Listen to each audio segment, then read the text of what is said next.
अब चाहे वो कितनी भी धनी पार्टी हो, लेकिन जो समीकरण है वो अपने तरीके से बिठाने ही पड़ते हैं। पैसे से ही केवल चुनाव नहीं लड़ा जा सकता। इसलिए बीजेपी की तमाम कवायद भी हम देख रहे हैं। इन्हीं कवायदों में से जहां एक और देश के सत्तारूढ़ दल बीजेपी के खजाने भर रहे हैं, वहीं दूसरी तरफ आम आदमी की जेब तो खाली हो रही है और बीजेपी को इस पर भी काम करना होगा।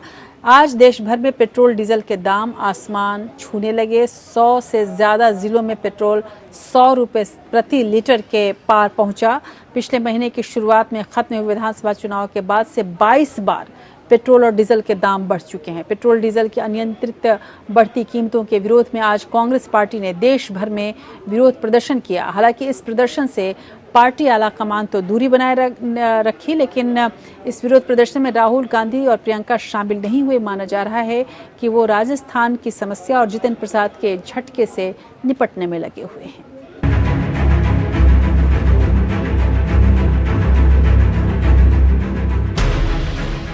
लगातार बढ़ रही डीजल पेट्रोल की कीमतों और महंगाई के खिलाफ कांग्रेस ने शुक्रवार को केंद्र सरकार के खिलाफ हल्ला बोला।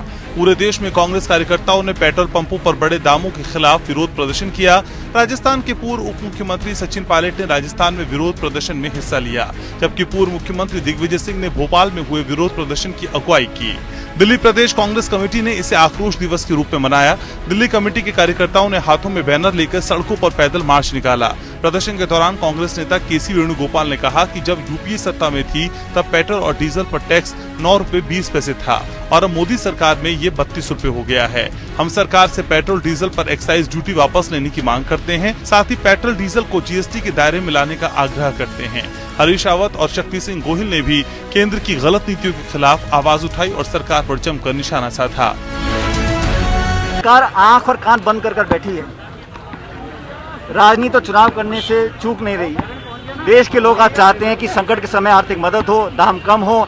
हर चीज का दाम बढ़ रहा है। पेट्रोल डीजल के दाम से फल सब्जी साग खाने की चीजें सब दाम बढ़ जाते हैं। आज का प्रदर्शन सांकेतिक है, क्योंकि कोरोना काल चल रहा है। प्रोटोकॉल को मेंटेन करते हुए हम लोग चाहते हैं कि संकेत पूरे देश में जाए और दुनिया देखे कि हिंदुस्तान का नौजवान और मध्यम वर्ग और किसान सब कांग्रेस के साथ खड़े हैं।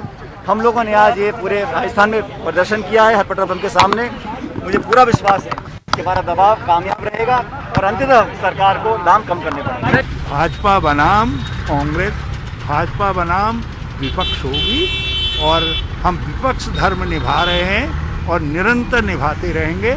राहुल गांधी जी के नेतृत्व में हम 2024 में परिवर्तन भी लाएंगे और वो परिवर्तन आगे एक जनता के हितैषी सरकार देने के लिए हो। एक साल में पेट्रोल डीजल से केंद्र सरकार 2,70,000 करोड़ रुपए उपभोक्ताओं की जेब से निकालकर वे अपने आलीशान महल बनाने में खर्च करने वाले हैं। अगर सेंट्रल एक्साइज 34 रुपए से घटाकर जो 9 रुपए थी यूपीए सरकार में, तो लगभग 25 रुपए लीटर पेट्रोल पर और डीजल पर भाव कम किए जा सकते हैं। देखा जाए तो कोरोना महामारी से वैसे ही परेशान मध्यम वर्ग के लिए महंगाई नई मुसीबत बनकर आई है। रोजमर्रा के इस्तेमाल होने वाले ग्रोसरी आइटम यानी किराने के सामान के दाम में एक साल में जहां 40% की बढ़त हुई, वहीं खाद्य तेलों के दाम 50% तक बढ़ गए। इस दौरान चीनी, चावल, दाल की कीमतें भी काफी बढ़ी। पिछले साल 81 रुपए किलो में बिक रही तूर यानी अरहर की दाल आज 107 रुपए किलो बिक रही है। इसी तरह चाय पत्ती के दाम में भी 15 से 20 रुपए की बढ़ोतरी हुई है। कई जगह कंपनियों ने ऐसी भी जुगत लगाई कि अगर किसी सामान का दाम नहीं बढ़ा है तो उसका वजन यानी क्वांटिटी कम कर दी। उदाहरण के लिए मैगी नूडल्स की कीमत में कोई बढ़त नहीं की गई, लेकिन इसकी क्वांटिटी कम कर दी गई। नेस्ले ने मैगी के पैकेट का वजन 70 ग्राम से घटाकर 60 ग्राम कर दिया है।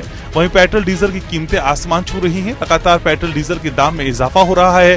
पिछले महीने की शुरुआत में खत्म हुए विधानसभा चुनाव के बाद से 22 बार पेट्रोल और डीजल के दाम बढ़ चुके हैं।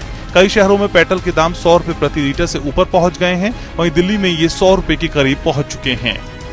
Bureau report.